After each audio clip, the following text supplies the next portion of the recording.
Mesdames et messieurs, bonjour et bienvenue dans ce journal. Au sommaire, lancement officiel du programme d'appui à l'égalité de genre. Première phase, c'était hier à Cotonou. Les guépards U20 croiseront les crampons demain avec les lionceaux de la Teranga en Égypte. Dans ce journal, vous suivrez une analyse des performances des joueurs béninois.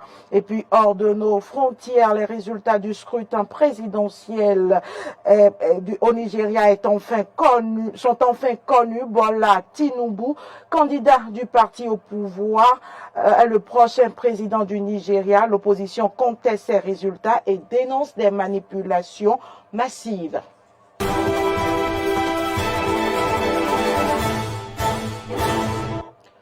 Merci pour l'attention. Je l'annonçais dans les titres, le programme d'appui à l'égalité du genre a été lancé ce mardi à Cotonou. C'était devant les autorités politico-administratives, responsables d'ONG et bien d'autres. Une cérémonie qui s'est déroulée sous la coupole du ministre des Affaires sociales et de la microfinance. Le compte rendu est signé Espoir Oumabou.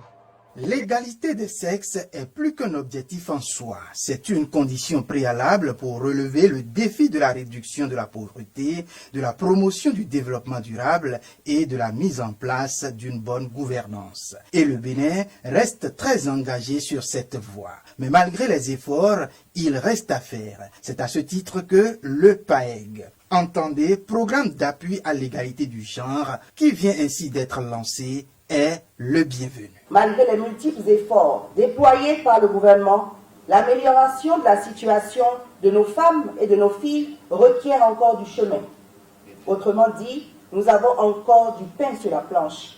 Autant le gouvernement béninois est conscient des nombreux défis liés à l'égalité du genre, autant les partenaires techniques et financiers et les autres acteurs engagés s'activent aux côtés du gouvernement pour relever ces défis. C'est dans cette optique que la coopération suisse, engagée au Bénin depuis plus de 40 ans dans la promotion des droits humains, réitère son engagement par ce nouveau programme de 12 années intitulé « Programme d'appui à l'égalité de genre au Bénin ». Financé par la Direction du développement et de la coopération suisse, ce programme fait son lit sur un autre programme arrivé à échéance. C'est ce que nous dit Elisabeth Pitloud Alanza, directrice du développement et de la coopération suisse. La coopération suisse a soutenu, financé le programme RECAFEM, renforcement des capacités d'action des femmes, dont l'évaluation finale a relevé entre autres une évolution positive dans la capacité et la mobilisation des acteurs à tous les niveaux et sur la thématique du genre. La qualité des résultats obtenus a ainsi permis de développer un nouveau cycle de programmes sur une période de 12 ans pour soutenir le gouvernement du Bénin dans la réalisation des droits des femmes au Bénin. En lançant officiellement et pour 4 ans cette première phase du PAEG, la ministre des Affaires sociales donne l'exhortation qui suit. Je voudrais engager toutes les parties prenantes, les OSC, les partis politiques, le ministère, nos collaborateurs du ministère, l'Institut national de la femme, me participent à se mobiliser autour du PAEG. Je n'arrive pas à prononcer les sigles. PAEG. Et au-delà, autour des initiatives de promotion de l'égalité de genre au Bénin, afin que tous ensemble, nous fassions du genre un véritable outil de développement de notre nation, un pas de plus sur le chemin de l'égalité homme-femme, fille-garçon. Elle n'a pas manqué de dire aux participants et aux différents acteurs d'avoir en ligne de mire qu'aucune stratégie n'est plus bénéfique à la société dans son entièreté que celle qui fait des femmes des acteurs principaux. Le directeur adjoint du cabinet du ministre de l'Industrie et du Commerce a procédé hier au lancement du programme de vérification de la conformité de divers produits importés ou manufacturés localement. C'est à l'occasion d'un séminaire d'information de 48 heures à l'intention de certains acteurs du programme. Clémence Tonocoin. Le programme de vérification de la conformité de divers produits importés ou manufacturés localement ainsi lancé s'inscrit dans le cadre de la sécurisation de ces produits à travers la mise en place de normes claires et de contrôles stricts.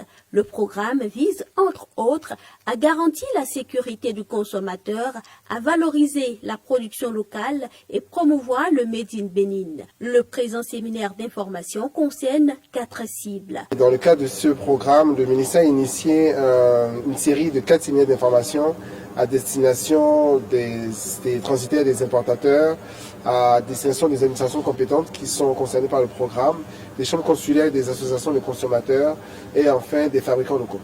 Donc l'essentiel de la communication est de leur présenter le programme dans ses grandes lignes, la manière dont certains de ces acteurs pourraient être impliqués ou impactés par ce programme, mais c'est surtout de recueillir leurs avis, leurs commentaires, leurs retours, pour que dans ce démarrage, qu'on veut aussi souple que possible, tout le monde puisse se sentir impliqué et concerné et que chacune des parties prenantes joue son rôle pour le succès de ce projet. La mise en œuvre de ce programme, prévu pour se dérouler en 4 phases, repose sur des axes bien définis. Il s'agit essentiellement de pouvoir renforcer toute infrastructure qualité nationale, autant les laboratoires nationaux que nous avons, que les entreprises locales, que le dispositif d'importation qui va dorénavant permettre un contrôle beaucoup plus strict sur la base de normes que l'Agence nationale de normalisation a pris. Donc nous avons des normes que nous allons faire circuler dans les prochains jours, donc les nouvelles normes obligatoires pour importer. Le programme se passe sur 4 phases. Donc là, nous démarrons avec une première phase et 4 produits. La farine de blé, les eaux, les tuyaux et les fers à béton. Donc c'est par ces 4 produits que nous démarrons dans cette première phase. Mais globalement, sur cette première année, le projet va se découper en 4 phases, au bout de laquelle nous aurons à peu près une quinzaine de produits qui sont concernés par le projet. Améliorer l'élaboration et la mise en application des normes béninoises obligatoires, renforcer le contrôle de la qualité et la vérification de la conformité, améliorer et mettre aux normes les infrastructures locales, tels sont les 3 piliers de ce programme. Augmentation du prix du pain au Bénin, on en parle toujours quelques jours après le message de la ministre de l'Industrie et du Commerce rappelant que le pain est vendu au prix de 125 francs au Bénin. Certains vendeurs continuent de le vendre à 150 francs CFA. Face à cette disparité de prix de vente du pain, les populations invitent les autorités à prendre les mesures qui s'imposent pour uniformiser le prix du pain. Suivons ici quelques consommateurs rencontrés à Cotonou. Le pain avant c'était à 115 et c'est venu à 100 francs. Tout le monde va à 100 francs. Et maintenant 125 et maintenant ils ont encore des 150. Bon, moi je ne sais pas ce qui se passe réellement. Parce que nous là, on ne peut pas prendre ça à 125 et revendre ça à 125. Ce que le ministre a dit là, c'est que c'est 125 là. Ce n'est pas que ce qu'il a dit est mauvais, mais il n'a qu'à appeler les gens, ils vont s'asseoir et parler ensemble. Ce qu'ils ont dit, c'est ça qu'on va faire. S'ils ont dit, ah bon, le pain c'est 125 partout, on n'a qu'à laisser les vendeurs venir nous livrer ça à 100 francs au lieu de 110. À 100 francs, on va vendre à 125 parce que nous, c'est le sachet. Si 10 personnes venaient acheter le pain, il faut voir, c'est 10 sachets que tu vas donner. C'est dans le même prix là que tu vas encore acheter le sachet avant de vendre. Donc si les autorités peuvent aller voir les boulangers ou bien les vendeurs de farine, je ne sais pas. Effectivement, le prix avait augmenté il y a quelques jours et nous avons vu le communiqué de notre ministre disant que le prix est maintenu, le prix de 125 francs est maintenu. Mais nous avons constaté sur le terrain que beaucoup de personnes ne l'ont pas suivi. Il n'y a que quelques-uns qui ont suivi, mais tout le reste, c'est 150. Tu prends ou tu ne prends pas. Vous savez, chez nous au Bénin, c'est comme ça. On s'en fout. On fait ce qu'on veut. Hein. On ne veut pas toujours respecter ce que disent les autorités. Mais il faudrait qu'ils sévissent parce que la population souffre déjà. Il faudrait qu'ils envoient des gens sur le terrain, contrôler chaque boulangerie et aussi nos vendeuses ambulantes. afin de voir si c'est vraiment respecté. Sinon, c'est pas bien. Il y a d'autres qui ont maintenu le prix à 150. Il y a d'autres qui sont revenus au prix normal. C'est comme s'ils sont en train de défier l'autorité du ministre. Mais est-ce que dans un bon pays qui se respecte, où il y a des lois où on doit respecter, ça peut se passer comme ça? Donc normalement, c'est au ministre de prendre ces mesures pour interdire cela. Parce qu'on ne peut pas défier l'autorité. Et aussi, je vais demander au boulanger que l'autorité doit être respectée. Parce que, bien vrai qu'ils font leur commerce, mais tout ça là est basé sur des lois. Tout ce que nous faisons dans le pays est basé sur des lois. Mais au Bénin, rien ne se respecte. On envoie des lois, on ne respecte pas. Parce qu'il n'y a pas de répression. Non, pas de répression au Bénin. On fait ça 2 jours et ça s'arrête là. Donc je vais demander au ministre de les appeler et de parler avec eux. Parce qu'il y a une subvention. Il y a une subvention que l'État a toujours fait sur ces farines de blé. Mais qu'est-ce qui se passe? Ils n'ont qu'à les appeler et entendre s'il faut qu'on augmente le prix. C'est l'État qui doit dire ça. S'ils ne respectent pas, ils n'ont qu'à aller chez eux et constater en même temps l'huissier faire son travail. Et on ferme. Actualité en dehors du Bénin, Bola Tinubu, le candidat de l'APC, le parti au pouvoir au Nigeria, va succéder à Muhammad Buhari en tant que président. Après 4 jours de décompte, il a obtenu ce mercredi 1er mars le plus grand nombre de voix à la présidentielle. La Commission électorale nationale a confirmé sa victoire, le candidat ayant également obtenu 25% des voix dans au moins 2/3 des 36 États de la fédération ainsi que le territoire de la capitale Abuja. Par ailleurs, les 2 principaux partis politiques d'opposition au Nigeria réclament l'annulation de l'élection présidentielle qui s'est tenue le 25 février dernier. Le Parti démocrate du peuple PDP et le Parti travailliste LP réclament donc l'organisation d'un nouveau scrutin dénonçant des manipulations massives des résultats. Et puis en Libye, le représentant spécial de l'ONU prône un panel de haut niveau pour dépasser la crise actuelle dans le pays. Grâce à Valibé pour les précisions.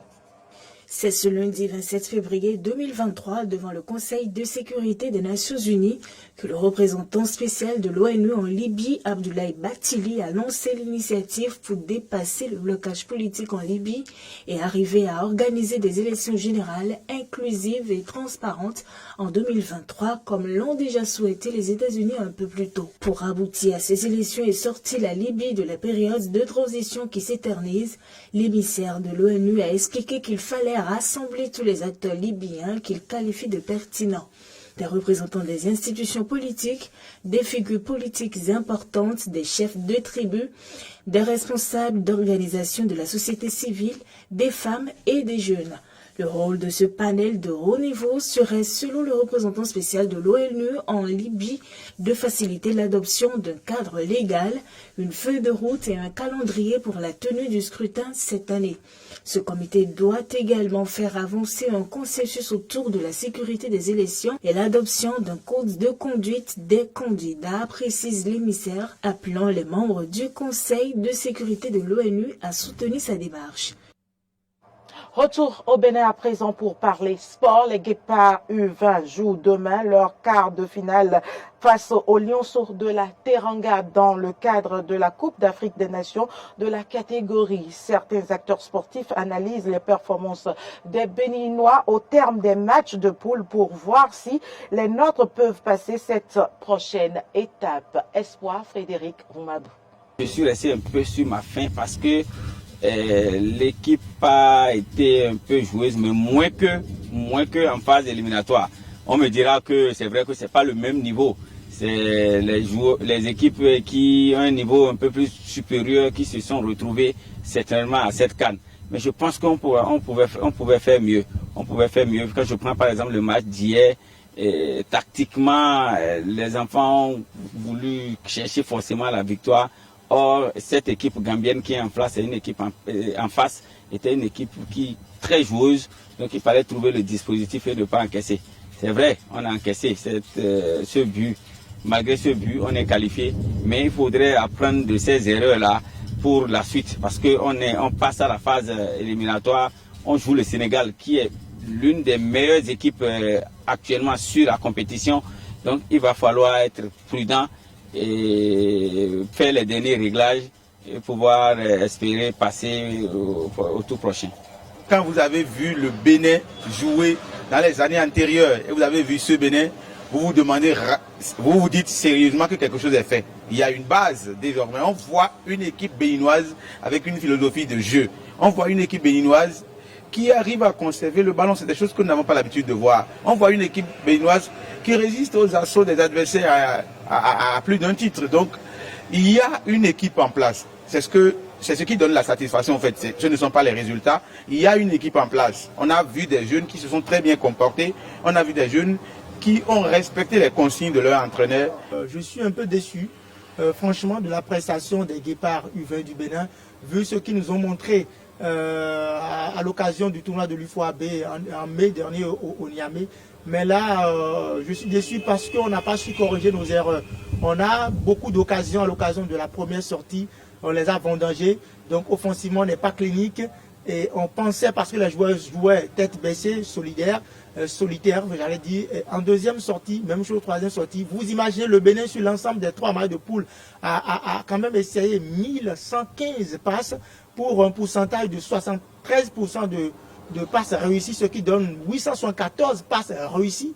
Le Bénin qui a tiré plus que tout le monde dans ce groupe, 45 tirs tentés par les Guépards du Bénin pour 11 tirs cadrés, le tout pour un seul but marqué, c'est quand même très très inefficace. Nous avons des chances de passer parce que malgré tout, je vois des enfants déterminés, des joueurs engagés et il faut travailler surtout l'attaque parce que nous avons plusieurs occasions que nous n'avons pas pu concrétiser.